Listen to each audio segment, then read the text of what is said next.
279 इचलकरंजी मतदारसंघातील सर्व मतदारांना मी दीपक शिंदे, मतदार नोंदणी अधिकारी 279 इचलकरंजी मतदारसंघ म्हणून आवाहन करतो की सध्या निवडणूक आयोगाच्या सूचनानुसार SIRचं काम, SIR म्हणजे मतदार पुनर्निरीक्षणाचा कार्यक्रम या ठिकाणी सुरू आहे। याची मुदत या मंथ एंड पर्यंत आहे। प्रत्येक मतदाराच्या घरोघरी आमचे BLO जे 266 BLO इचलकरंजी मतदारसंघामध्ये कार्यरत आहेत ते येणार आहे। त्यांच्याजवळ आम्ही एक इन्युमरेशन फॉर्म एक दिलेला आहे, त्याच्यावरती आपलं मतदार यादीतील नाव व क्रमांक याची नोंद करण्यात आलेली आहे।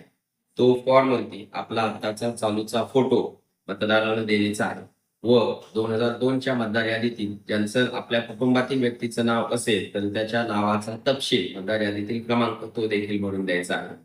आता जे मतदार आहेत त्या मतदारांनी आपला आधार नंबर, मोबाईल नंबर हे देऊन त्या फॉर्मवरती साईन देखील करायचे आहे। हा फॉर्म आपण BLO कडे दिल्यानंतर आपले आताच्या मतदार यादीतील नावाशी त्याचं मॅपिंग झालेलं आहे ते बरोबर आहे किंवा कसे ते तपासलं जाईल। ज्या मतदारांचं मॅपिंग बरोबर आहे ते त्या ठिकाणी सबमिट केले जातील, म्हणजे तो आताच्या नवीन मतदार यादीमध्ये तो मतदार येईल।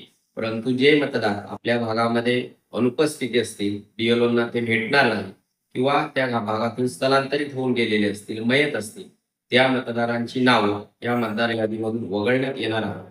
त्यामुळे सर्व मतदारांना आपलं नाव मतदार यादीत राहावं वाटत असेल तर ज्या भागामध्ये आपलं मतदार यादीत नाव आहे त्या BLOशी संपर्क साधावा।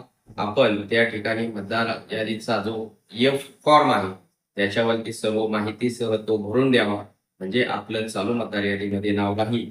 यानंतर हार्ड ड्राईव्ह संपल्यानंतर नाव वगळली गेली तर नंतर येणाऱ्या मतदाराची तक्रार चालणार नाही। त्यामुळे सर्वांनी वेळेमध्ये BLOंना सहकार्य करून आपली सर्व माहिती त्यांच्याकडे देण्याची आहे।